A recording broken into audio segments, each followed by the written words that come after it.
ಎಲ್ರಿಗೂ ನಮಸ್ಕಾರ. ರೈತ ಬಾಂಧವರೇ ಹಾಗೂ ಮೀನು ಕೃಷಿಕರೇ, ಮೀನು ಉತ್ಪಾದಕರೇ, ಈ ದಿನ ಒಂದು ವಿಶಿಷ್ಟ ಕಾರ್ಯಕ್ರಮವನ್ನು ಮೀನುಗಾರಿಕೆ ಸಂಶೋಧನಾ ಮತ್ತು ಮಾಹಿತಿ ಕೇಂದ್ರದ ಕ್ಷೇತ್ರದಲ್ಲಿ ಮಾಡ್ತಾ ಇದ್ವಿ.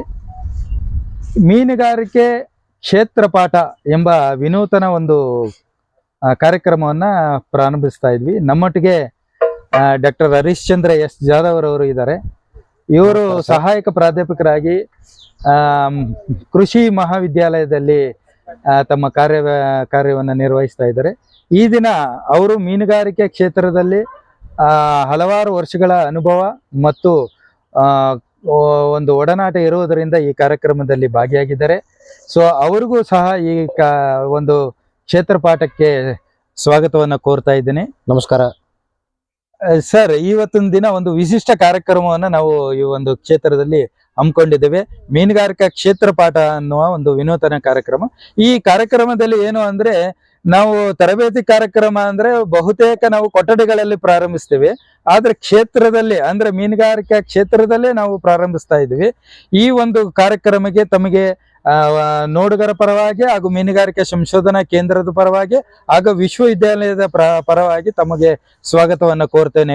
ಪ್ರಥಮವಾಗಿ ಈ ಒಂದು ಕಾರ್ಯಕ್ರಮದಲ್ಲಿ ತಮ್ಮ ಒಂದು ಅಭಿಪ್ರಾಯ ಮೀನುಗಾರಿಕೆಯ ಬಗ್ಗೆ ಮತ್ತು ಈ ಕ್ಷೇತ್ರ ಪಾಠದ ಬಗ್ಗೆ ಒಂದು ಅನುಭವ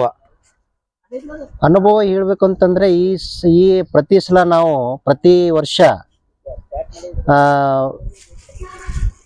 ಯಾವುದೋ ಒಂದು ಕೊಠಡಿಯಲ್ಲಿ ನಾವು ತರಬೇತಿ ಕಾರ್ಯಕ್ರಮವನ್ನು ಹಮ್ಮಿಕೊಳ್ತಾ ಇದ್ದೀವಿ. ಸೊ ಈ ಸಲ ಏನಾಗಿದೆ ಅಂತಂದ್ರೆ, ಫೀಲ್ಡ್ ಅಲ್ಲಿ ಕ್ಷೇತ್ರದಲ್ಲಿ ಬಂದ್ಬಿಟ್ಟು ಯಾವ ರೀತಿ ನಾವು ಮೀನು ಮರಿಗಳನ್ನ ಯಾವ ರೀತಿ ಪ್ಯಾಕಿಂಗ್ ಮಾಡಬೇಕು, ಮತ್ತೆ ರೈತರಿಗೆ ಯಾವ ರೀತಿ ನಾವು ಪಾಠವನ್ನ ಹೇಳ್ಕೊಡ್ಬೇಕು, ಯಾವ ರೀತಿ ಅಲ್ಲಿ ಹೋಗಿ ನೀವು ಎಷ್ಟು ಗಂಟೆ ಬಿಡುವುದು, ಎಷ್ಟು ಗಂಟೆವರೆಗೆ ಅಲ್ಲಿ ತಲುಪ್ತದೆ, ಸೊ ಎಷ್ಟು ಗಂಟೆ ಆಗುತ್ತೆ, ಆಹಾರ ಪದ್ಧತಿಗಳು ಯಾವುದು, ಮತ್ತೆ ನೀರು ಯಾವ ರೀತಿ ನೀರನ್ನ ನಿರ್ವಹಣೆ ಯಾವ ರೀತಿ ಮಾಡ್ಕೋಬೇಕು, ನೀರಿನ ಗುಣಧರ್ಮಗಳು, ಭೌತಿಕ ರಾಸಾಯನಿಕ ಈ ಗುಣಧರ್ಮಗಳನ್ನು ಅವ್ರಿಗೆ ಹೇಳಿ ರೈತರಿಗೆ ಎಲ್ಲ ನಾವು ಒಳ್ಳೆ ಜಾಗೃತಿ ಕಾರ್ಯಕ್ರಮ ಅಂದ್ರೂ ಹೌದೌದು ಸರ್. ಇವಾಗ ನಮ್ಮ ಒಂದು ಮೀನುಗಾರಿಕೆಯನ್ನ ಪ್ರಥಮವಾಗಿ ಮಾಡೋರಿಗೆ ನಿಮ್ಮ ಸಲಹೆ ಏನು? ಸಲಹೆ ಏನಂತಂದ್ರೆ, ಈಗ ಫಸ್ಟ್ ಮೊದಲಿಗೆ ಅವ್ರು ಏನ್ ಮಾಡ್ಬೇಕಪ್ಪ ಅಂತಂದ್ರೆ, ಈಗ ನೀರಿನ ಗುಣಧರ್ಮವನ್ನು ನೋಡ್ಬೇಕಾಗ್ತದೆ. ರಸಸಾರ ಮತ್ತೆ ಕ್ಷಾರತೆ ಇವೆಲ್ಲ ರಾಸಾಯನಿಕ ಮತ್ತು ಭೌತಿಕ ನೋಡ್ಬೇಕಾಗುತ್ತೆ. ಅದೆಲ್ಲವನ್ನು ಮಾಡ್ಬೇಕಾದ್ರೆ ಅವ್ರಿಗೆ ಏನಾದ್ರು ಪ್ರಥಮ ಮಾಹಿತಿ ಅಂತ, ಈಗ ನೀರು ಗುಣಧರ್ಮ ಯಾವ ತರ ಟೆಸ್ಟ್ ಮಾಡ್ಬೋದು, ಎಲ್ಲಿ ಟೆಸ್ಟ್ ಮಾಡ್ತಾರೆ, ಅದನ್ನೆಲ್ಲ ಈಗ ಅವರು ಆನ್ ಫಾರ್ಮ್ ಅಲ್ಲಿನೂ ಮಾಡ್ಕೋಬಹುದು. ಇಲ್ವಾದ್ರೆ ನಮ್ಮ ಬೇರೆ ಈಗ ಕೃಷಿ ವಿಜ್ಞಾನ ಕೇಂದ್ರ ಇದೆ, ಮತ್ತೆ ಈಗ ಮೀನುಗಾರಿಕೆ ಮತ್ತೆ ನಮ್ಮ ಮೀನುಗಾರಿಕೆ ಸಂಶೋಧನಾ ಕೇಂದ್ರ ಇದೆ. ಇನ್ನೊಂದು ಏನಂತ ಎಂಬಂದ್ರೆ, ಈಗ ಪ್ರಧಾನ ಮಂತ್ರಿ ಮತ್ಸ್ಯ ಸಂಪದ ಯೋಜನೆ ಅಡಿಯಲ್ಲಿ ಕೆಲವೊಂದು ಲ್ಯಾಬ್ಗಳು ಕೊಟ್ಟಿದ್ದಾರೆ. ಆ ಲ್ಯಾಬ್ ಅನ್ನು ನಾವು ಹ್ಯಾಂಡಲ್ ಮಾಡ್ತಾ ಇದ್ದೇವೆ. ರೈತರು ಬಂದ್ಮೇಲೆ ನಾವು ಮಣ್ಣಿನ ಗುಣಧರ್ಮ, ನೀರಿನ ಗುಣಧರ್ಮ ಎಲ್ಲಾ ನಮ್ಮ ಹತ್ರ ಕೆಲವು ಪ್ರಾಬ್ಲಮ್ಗಳು ಬರ್ತವೆ, ಇವು ಅಟ್ಯಾಚ್ಮೆಂಟ್ ಬಂದಿರ್ತವೆ. ಆತರ ನಿಮ್ದೇ ಏನಾದ್ರು ನೀರು ಮತ್ತೆ ಮಣ್ಣಿನ ಒಂದು ಅನಾಲಿಸಿಸ್ ಮಾಡುವಂತಹ ಏನಾದ್ರು ಒಂದು ಲ್ಯಾಬ್ ಇದೆಯಾ? ಇದೆ ಸರ್, ನಮ್ಮ ಹತ್ರನೂ ಇದೆ. ಯಾವ್ದಿದೆ ಅದೊಂದು ಸಣ್ಣ ಪರಿಚಯ? ಆಯುಷ್ ಮತ್ಸ್ಯ ಸೇವಾ ಕೇಂದ್ರ ವಿಜಯಪುರ ನಮ್ಮ ಬಿಜಾಪುರದಲ್ಲೇ ಇದೆ. ಅಲ್ಲೂ ಸಹ ನೀವು ಮೀನುಗಳನ್ನ ತಪಾಸಣೆ ಮಾಡುವುದಾಗ್ಲಿ ಅಥವಾ ಮಣ್ಣು ಮತ್ತು ನೀರಿನ ಒಂದು ತಪಾಸಣೆ ಆಗಲಿ ಅನಾಲಿಸಿಸ್ ಗಳನ್ನು ಮಾಡಬಹುದು. ಅದು ಪ್ರಧಾನಮಂತ್ರಿ ಮತ್ಸ್ಯ ಸಂಪದ ಯೋಜನೆಯ ಅಡಿಯಲ್ಲಿ ಅವರಿಗೆ ಒಂದು ಯೂನಿಟ್ ಅನ್ನ ಕೊಟ್ಟಿದ್ದಾರೆ. ಸರ್, ಈಗ ಮೀನು ಮರಿಗಳನ್ನ ಖರೀದಿ ಮಾಡಿದ್ರು ಮೀನುಗಾರಿಕೆ ಸಂಶೋಧನಾ ಕೇಂದ್ರಗಳಾಗ್ಬೋದು ಅಥವಾ ನಾರಾಯಣಪುರದಲ್ಲಾಗ್ಬೋದು ಅಥವಾ ಇನ್ನಿತರೆ ಯಾವುದೇ ಒಂದು ಉತ್ಪಾದನಾ ಕೇಂದ್ರಗಳಲ್ಲಿ ಮೀನು ಮರಿಗಳನ್ನ ಅವರು ಪರ್ಚೇಸ್ ಮಾಡ್ತಾರೆ, ಖರೀದಿ ಮಾಡ್ತಾರೆ. ಖರೀದಿ ಆದ ನಂತರ ಅವರು ಯಾವ ರೀತಿ ಅವರ ಕೊಳಗಳಿಗೆ ಮೀನು ಮರಿಗಳನ್ನ ಬಿಡುವಂತ ಒಂದು ಕಾರ್ಯಕ್ರಮ ಮಾಡ್ಕೋಬಹುದು? ಸರಿ, ಅವ್ರು ಏನ್ ಮಾಡ್ತಾರೆ ಅಂದ್ರೆ, ಮೊದಲಿಗೆ ನಾವು ಇಲ್ಲಿಂದ ಸುಮಾರು ರೈತರು ರೀಚ್ ಆಗ್ಬೇಕು ಅಂತಂದ್ರೆ 5 ತಾಸು ಬೇಕಾಗ್ತದೆ, ಕೆಲವರಿಗೆ 5 ತಾಸು ಬೇಕಾಗ್ತದೆ, 6 ತಾಸು ಬೇಕಾಗ್ತದೆ. ಅಲ್ಲಿ ಹೋದ ತಕ್ಷಣ ನಾವು ಕೆಲವು ರೈತರು ಏನ್ ಮಾಡ್ತಾರ ಅಂತಂದ್ರೆ, ಇಲ್ಲ ಏನ್ ಆಗುದಿಲ್ಲ ಅಂತ ಹೇಳ್ಬಿಟ್ಟು ಬ್ಯಾಗ್ ಅನ್ನ ನಾವೇನೋ ಈಗ ನಾವು ಪ್ಯಾಕ್ ಮಾಡಿ ಕೊಡ್ತೇವೆ. ಆಕ್ಸಿಜನ್ ಅದನ್ನ ನೇರವಾಗಿ ಬಿಡ್ತಾ ಇರೋದು, ನೇರವಾಗಿ ಬಿಡ್ತಾರೆ. ಅದು ಆಗ್ಬಾರ್ದು. ಅದು ಆಗ್ಬಾರ್ದು. Okay. ಯಾಕೆ ಅಂತಂದ್ರೆ ಅಲ್ಲಿಂದ ನಮ್ದು ಕೊಳದ ನೀರೇನಿದೆಯಲ್ಲ, ಆ ನೀರನ್ನ ತಗೊಂಡು ಒಂದ್ 2-3 ಲೀಟರ್ ನಾವು ಸಿಂಪಲ್ ಒಳಗಡೆ ಡೈಲ್ಯೂಟ್ ಮಾಡ್ಕೊಂಡು ಅವು ನಾವು ತನ್ನಿಂತಾನೆ ನಾವು ಸ್ಲೋ ಆಗಿ ಅದನ್ನ ನಾವು ಬ್ಯಾಗ್ ನ ಒಳಗಡೆ ಇದು ಮಾಡಿದ್ರೆ ಬೆಂಡ್ ಮಾಡಿದ್ರೆ ಆ ಮೀನು ಮರಿಗಳು ಎಲ್ಲ ಒಳಗಡೆ ತನ್ನಿಂತಾನೆ ಮೂವ್ಮೆಂಟ್ ಆಗ್ತವೆ. ಅದೇ ಅಂದ್ರೆ ನೀವು ಅದು ಕೊಳದ ಉಷ್ಣಾಂಶಗಳಾಗಿರ್ಬೋದು ಅಥವಾ ನೀರಿನ ಗುಣಧರ್ಮಗಳಾಗಿರ್ಬೋದು ಅಥವಾ ಇಲ್ಲಿಂದ ಅಂದ್ರೆ ಕೇಂದ್ರಗಳಿಂದ ತೆಗೆದುಕೊಳ್ಳೋ ಹೋಗುವಂತ ನೀರು ಮತ್ತೆ ಅಲ್ಲಿ ಉಷ್ಣಾಂಶಗಳು ವ್ಯತ್ಯಾಸ ಇರುತ್ತೆ. ಆ ವ್ಯತ್ಯಾಸವನ್ನ ಅಡ್ಜಸ್ಟ್ ಮಾಡೋದು ಅಂದ್ರೆ ಅಕ್ಲಮಟೈಸ್ ಮಾಡಿ ಆಮೇಲೆ ಬಿಡುಗಡೆ ಮಾಡೋದು ಒಳ್ಳೇದು ಅಂತ ತಮ್ಮ ಒಂದು ಅಭಿಪ್ರಾಯ.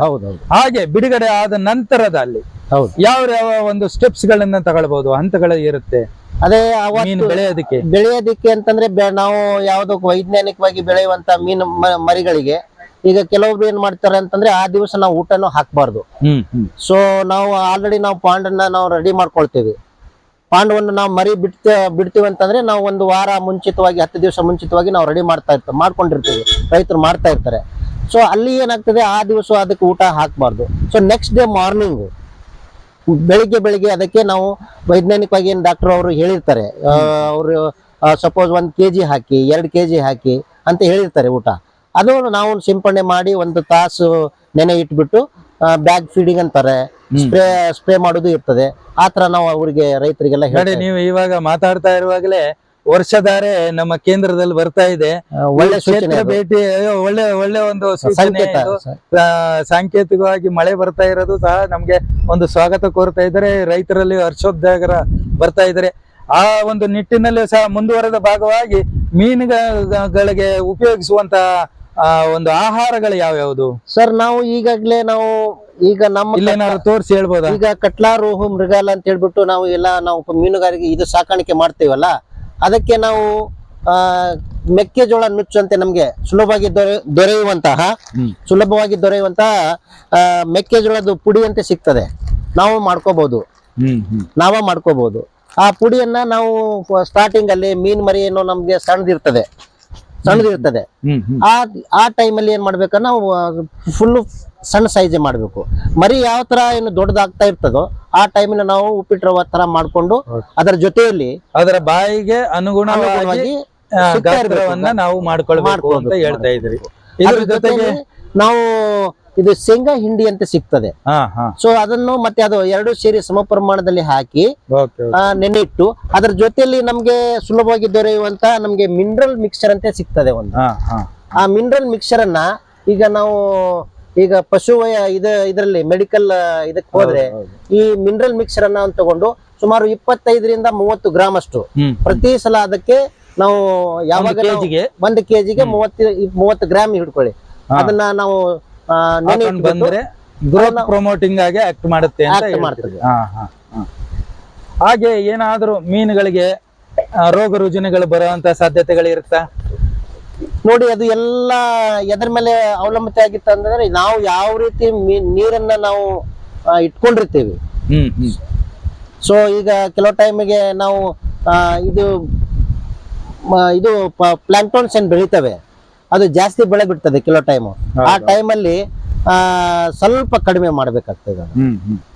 ಡಾಕ್ಟ್ರೆ, ಈಗ ಇವೆಲ್ಲವೂ ಹೇಳುದು ಮೀನು ಮರಿಗಳು ಯಾವ್ಯಾವುದು ಸೂಕ್ತ ನಮ್ಮ ಈ ಭಾಗಕ್ಕೆ ಅಂದ್ರೆ ಉತ್ತರ ಕರ್ನಾಟಕಕ್ಕೆ ಬೆಳವಣಿಗೆಗೆ ಸೂಕ್ತವಾಗಿರುವಂತಹ ಮೀನು ತಳಿಗಳನ್ನ ಸ್ವಲ್ಪ ತಿಳಿಸ್ಕೊಡ್ತಾರೆ ಡಾಕ್ಟ್ರೆ? ಈಗ ಮೊದ್ಲಿಂದ ನಾವು ಇದ್ರಲ್ಲಿ